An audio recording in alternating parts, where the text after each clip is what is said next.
Well, good morning, everyone, and welcome to the Fiber Broadband Association's Fiber for Breakfast. We're now in our 49th episode of 2023. But before we kick off, I'd like to thank Wesco, the platinum sponsor of Fiber for Breakfast, and our gold sponsor, Network Connects. You know, the Fiber Broadband Association just wrapped up our premier member meeting in Palm Springs. Our members heard some amazing keynotes from Teddy Bekele, the CTO of Land O'Lakes, on precision agriculture and the technology-enabled crossroads of precision nutrition and healthcare. We also heard from Wall Street's George Snotter of Jefferies and Joanne Hovis of CTC on her insights on working with the state broadband offices. And we heard the results of some of the Fiber Broadband Association's latest research, just to name a few things that happened this week. So it was a great event, and I'm looking forward to a very exciting 2024. Speaking of 2024, we've had an overwhelming positive response to our schedule for our regional Fiber Connect workshops, our road tour plan for next year. And so we have upcoming Fiber Connect workshops in Richmond in February, Little Rock in April, Deer Valley in Park City, Utah in June, Des Moines in September, Albuquerque in November, and of course our big annual Fiber Connect 24 conference in Nashville will be July 28th and 31st. The Fiber Broadband Association, along with NTCA and Cartesian, have released our version 3.0 of the Broadband Infrastructure Playbook. So if you want a copy, you can download it from the QR code on your screen or visit FBA's website under Resources. That brings us to today's Fiber for Breakfast session with our good friend, Sarah Magruder Lyle, the President and CEO of the Common Ground Alliance. We'll be discussing increasing reliability by reducing dig-ins, fiber's critical role in reversing damage trends. Before I formally introduce today's guest, I'd like to introduce David Norris from our team, who's going to walk us through some housekeeping items. Great, thank you, Gary, and good morning to everyone who's joined us today. Before I go over a few logistical items, I would like to echo Gary and just once again thank our platinum sponsor of Fiber for Breakfast, Wesco, and our gold sponsor, Network Connects. Now, if you would all just please keep in mind, all participants are in listen-only mode today. To ask a question, please type it into the question box, which is located within the control panel on the side of your screen. We will host a Q&A session with our panelists at the end of today's session. The presentation is being recorded and will be available on FBA's website within 24 to 48 hours. You can find the recording in the Events tab under the Fiber for Breakfast drop-down option. At the conclusion of the presentation, you'll be prompted to complete a brief feedback survey. Please take a moment to do so. We appreciate your input.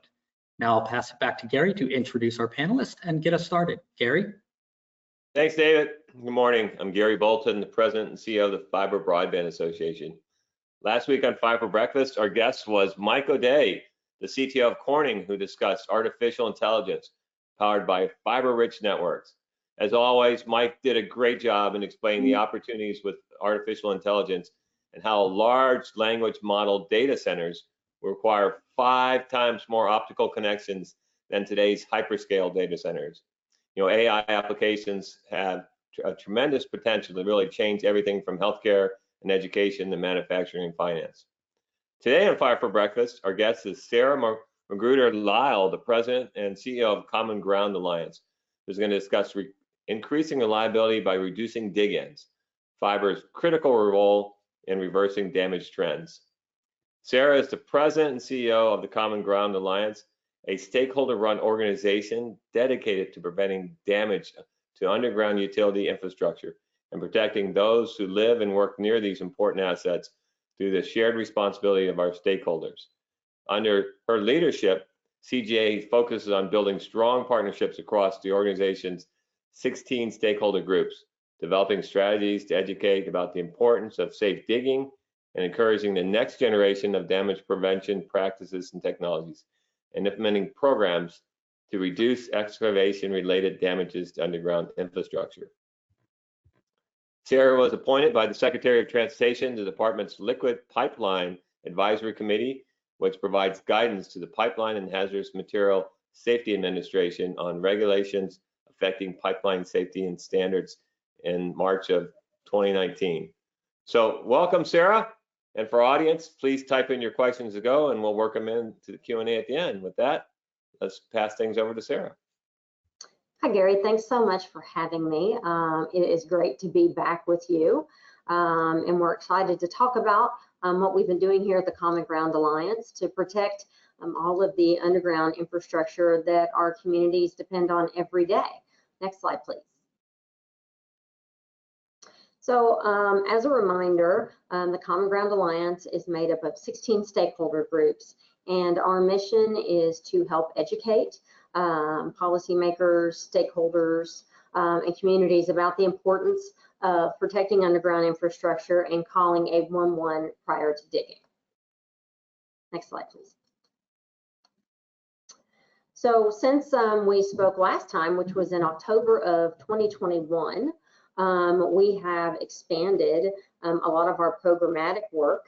And this is a graphic of all the things we've been doing to really focus on systemic change in the damage prevention process. And I am going to take a moment to talk about the recently established Damage Prevention Institute. Next slide. So the Damage Prevention Institute was stood up to really address the systemic efficiencies through a metrics process and measuring performance so that all stakeholders can learn from that, so we can benchmark for stakeholders, and so that we can engage in a peer review process to help all of our stakeholders get better in their own damage prevention processes, both internally to their companies and across their stakeholder groups. Next slide. And with that, since we spoke last, CGA has grown significantly in the past 2 years. We've quadrupled our membership since we last spoke. And while we have increased our telecom members significantly, it still only makes up 1% of our membership. And I want to point that out to those who are listening because, you know, telecom and fiber have so much infrastructure that is in the ground and that is going in the ground. We want to make sure that your very important stakeholder group has a seat at the table and has an opportunity to leverage the lessons of our other stakeholders to reduce damages to infrastructure. Next slide. And so with that, I'd like to talk a little bit about our 2022 DIRT report. And for those of you that are not familiar with that, that is the Damage Information Reporting Tool report. We put it out annually, and it is the only report that looks at damages across all the stakeholder groups, damages and near misses. And so for the first time in our most recent report, excavators and the construction industry were the top reporting source for the first time. But what is really important to point out here is that telecom and natural gas remain the most damaged, and telecom work caused the most damage. And generally, that has not changed since we spoke last time. Certainly with the influx of money into state budgets to increase, revitalize, expand underground infrastructure, this is certainly a challenge. And of our top 6 persistent issues, root causes year over year, they generally have stayed the same. And that's really a challenge because that means that we're really not moving the needle on the significant pieces that we need to. So those are no locate, failure to pothole and maintain clearance, and improper excavation practices. So we do look at this from a very statistical view, and we do compare these year over year. So we really have to reverse these trends, and we will need the telecom industry to help us do this to reach our industry challenge of reducing damages by 50% in 5 years. So when we think about that, 76% of the damages are caused by these 6 root causes. If we could just tackle a few of them, we would make a significant difference in the number of damages that are being caused annually. Next slide.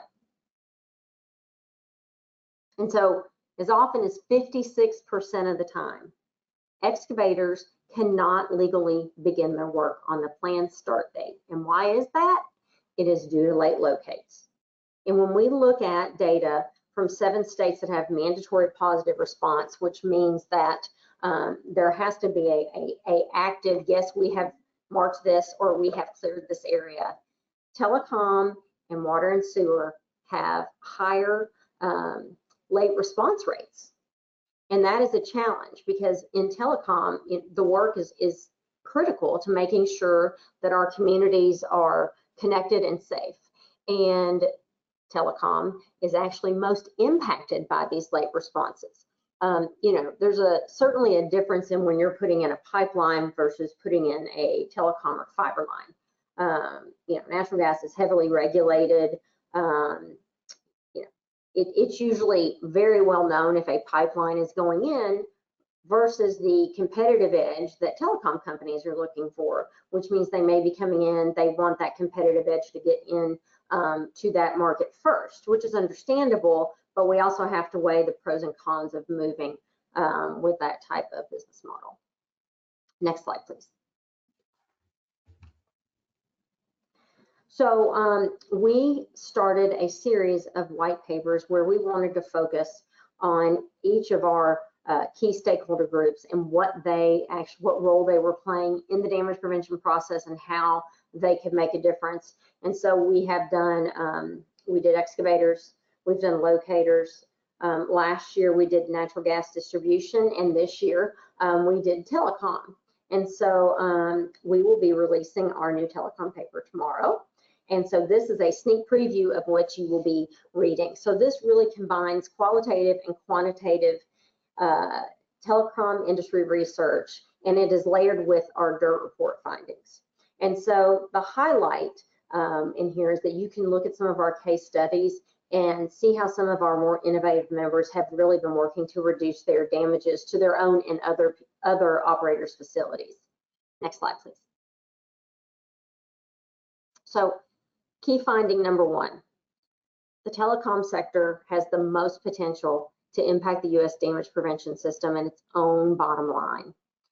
What we have found is that over time, as again, that underground infrastructure has continued to be built out and expanded, that the damage prevention piece of the economic puzzle is often separated from the rest of the process.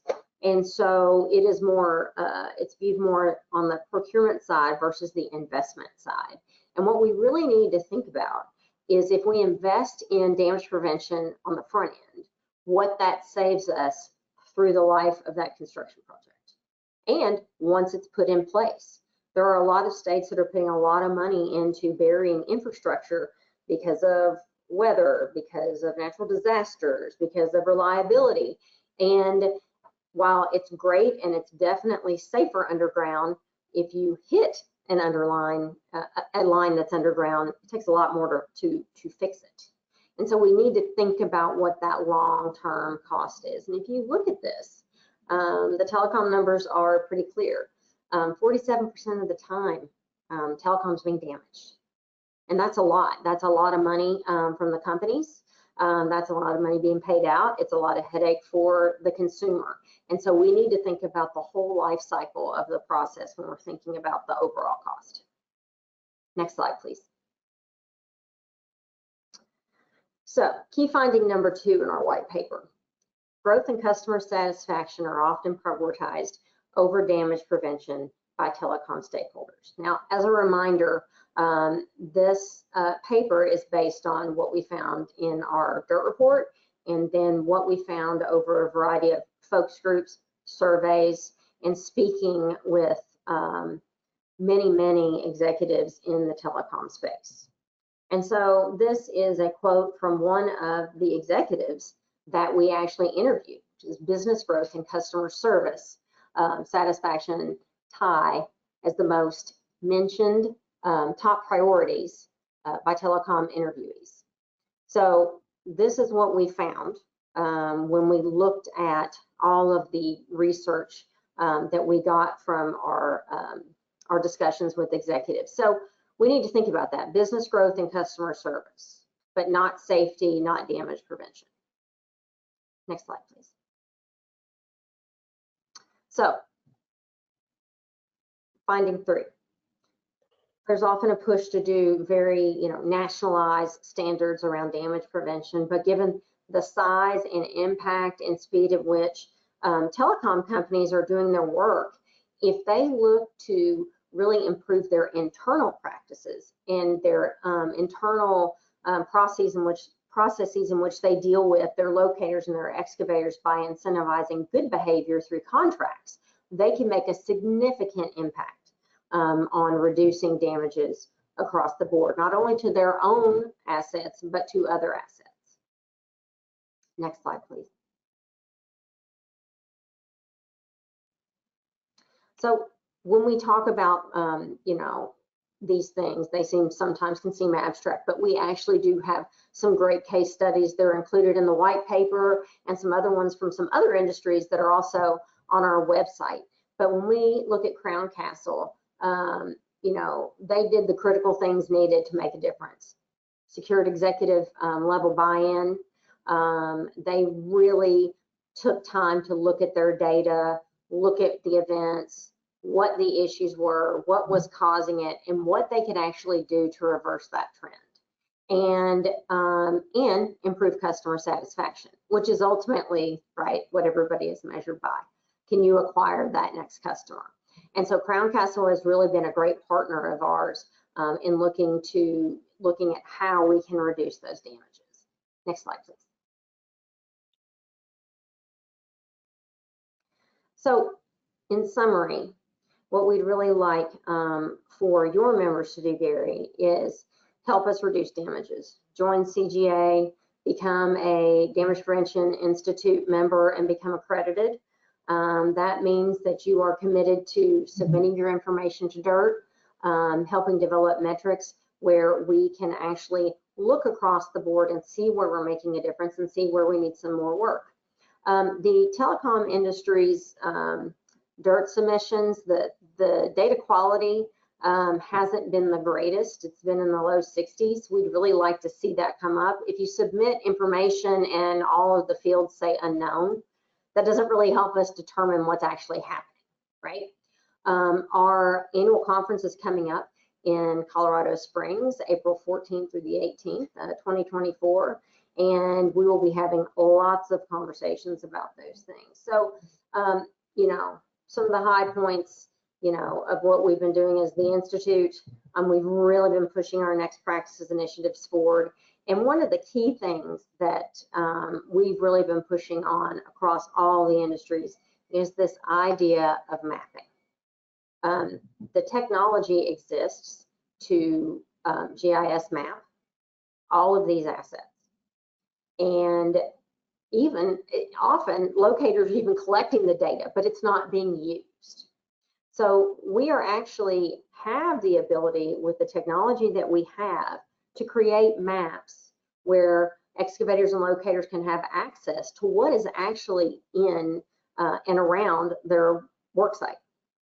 And why would we not want to give that to them? It protects your assets. It protects the assets of others that you're working around. It increases their efficiency. And that means they can get to more locates. We have seen over and over again, there's a vicious cycle in the damage prevention process. For example, a telecom company is going in and they're doing a major expansion in a city. Their crews get there, they want to get the work done. They know that the locating can be a little iffy, so they call in 10 different job sites.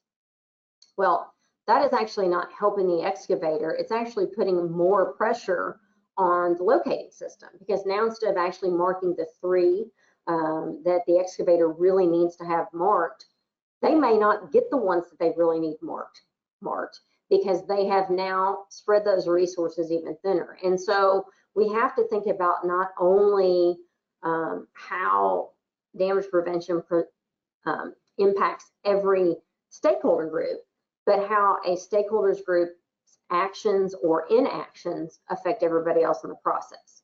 Because it is very counterintuitive when you think about it to think that by asking for more locates, you may actually be reducing the chances of the job site you need to be on being marked. or,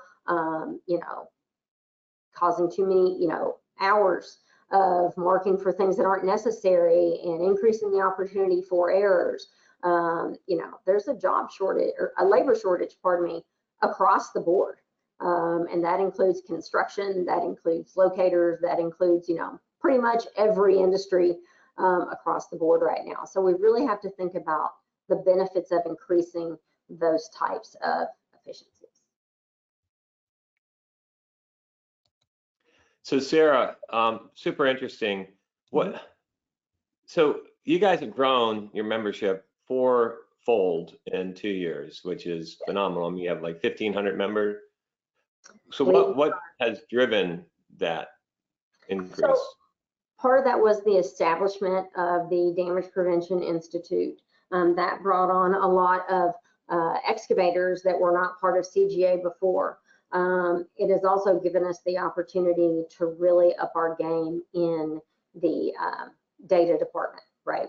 So that our damage information reporting tool gets even better. And so that we are able to really be more prescriptive about the things we need to work on. The other thing is that it's become very apparent that there is a systemic issue across the board in the process. We are using a damage prevention process from decades ago. It has not kept up with time. It has not kept up with the progress that the industry has made. And even in telecom, in the paper, one of the executives that we spoke to said, we are not ready for the future here. We just don't have the people, we don't have the manpower. And there are opportunities there to reduce that load by using mapping, by sharing that data, by offering, point of access to data so that when somebody is working, they're not putting your assets where somebody else is at risk.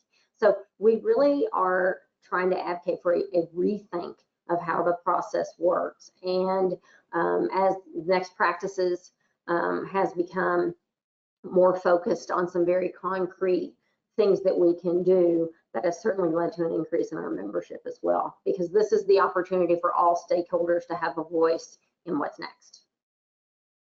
So from a network operator perspective, you have to meet milestones, right? You've committed to the street that you're going to have so many homes passed, and yet you come in and you're sitting around with everybody, money's burning as your excavators are sitting there ready to start digging, and you're waiting for locates. So is that kind of the issue, is that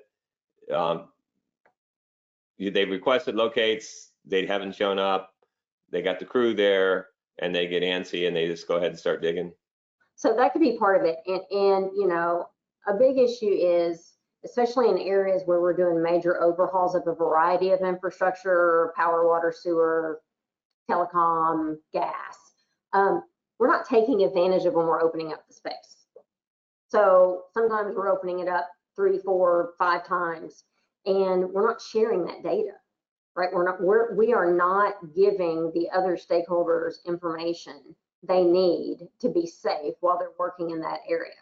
So if you think about it, there is no other industry other than locating that I can think of that if you call and say, I need these 10, sites marked, that they can say it has to be done. In most states, there is a, legal obligation to have them marked within 2 to 3 business days. If you call the doctor's office and you need to get an appointment and they're full today, they're going to tell you to come next week, right? And so there's a whole system there that is a challenge. And unlike a gas line, which is regulated, and again, everybody knows it's going in, it's been planned, it's public, when telecom goes in, right, there is that advantage to getting there first. And they are not communicating with the other stakeholders that involve, not necessarily even the other operators, but often, locating companies and excavation companies that are in that area are not prepared for such large projects, right? And there's always, well, we want to keep it confidential. Well, we all sign non-disclosure agreements all the time. So there are ways to work around that to make sure that we're communicating. Because if you do go into a place where there aren't a lot of locators, they can't be trained overnight. So they either have to move them from someplace else, or it has to slow the project down because they have to train people. So I guess this brings up a ton of questions. So when I think about right now, the administration's pumping a ton of money into infrastructure, right? Yes. And so whether that's water, sewer, electric, as well as communications and broadband and so forth. And when I go to state offices, I'm saying, hey, when they're putting in the new water systems and sewer, why can't we coordinate with that on the broadband? And they're like, well, because these offices don't talk to each other. Everybody's, I was down in Louisiana and they had a big issue with, they have really old water and sewer in some areas, and they're, have infrastructure money to try to improve those. But when the telecom service provider comes in, he's hitting unmarked things that aren't any records, or hitting water pipes and sewers and things like that just shouldn't be where they are.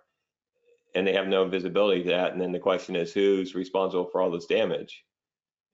That is correct. And then what happens is, it usually falls to the excavator, and then it falls on insurance, and insurance premiums go up, and the cost of doing business goes up. And if you are a telecom company and you've gone in and you just put a new line in, and then the city comes behind you to put in water and sewer, guess what?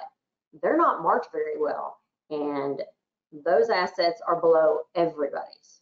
So you could be actually, increasing the cost of your damage by putting something new in, having a municipality come in behind you, damage your utility and everybody else's while they're trying to fix that with the money they've gotten. And so it's a vicious cycle. It's a very inefficient cycle that we can course correct if we learn to provide access to maps, to data, to when projects are going to happen, to make sure that we have people that are experienced on the job, to make sure that things are located and that excavators are empowered to say, wait a minute, something's not right. This doesn't look right. We need to stop. But a lot of that goes back to the contracts. If operators and facility owners continue to focus on the lowest cost model, right? The quantity versus the quality, this is what gets us where we are now. You get what you pay for. And if you are not empowering your locators to say, hold on, this isn't right, this can't be right, and say, we want it done right, not just we want it done. Or the excavator gets penalized because they're a day behind. Well, guess what?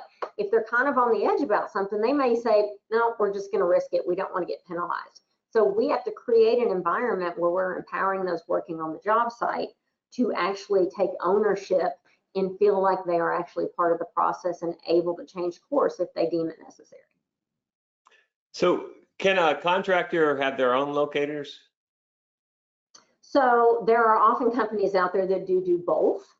Generally the locator comes out and then the excavator comes in. And actually you hit on an interesting point, Gary. When we had one of our very first next practices meetings, one of the locators said, well, if we could just talk with the excavator, and the excavator said, well, if we could just go back and talk to the locator, but if now we're doing that, the system is not working. The system's not working. And so we need to make sure that we are standing up a system and revising the system we have into something that works for all the stakeholders. So some companies may do their own locating. For instance, natural gas distribution, their companies often have their own locators. So a company could be a facility owner, a locator, and an excavator, depending on how they're set up. Yeah. We have a house down near Savannah, and they're coming through the neighborhood with rods, and they're poking to the ground, they have no idea where anything is, and so they have their metal detectors, and they're poking rods through to try to find. So I can't even imagine how hard this is on a wide scale. It is very tough. I actually, one of my very first field trips was to the Houston Ship Channel, And I actually used one of those rods to locate a pipeline. It was not in use anymore, but it was from the early 1900s.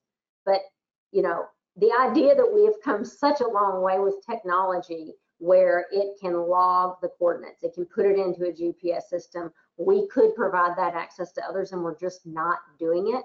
We're not updating our maps. We're not updating that information. It doesn't make any sense. It certainly doesn't make economic sense.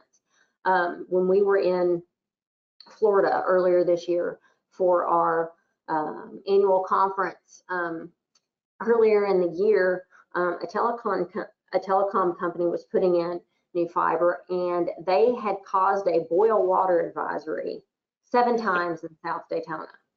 And the city finally, you know, fined them like $90,000 for one of those incidents. But if you start thinking about that adding up, was it really worth it to save on the front end? Probably not.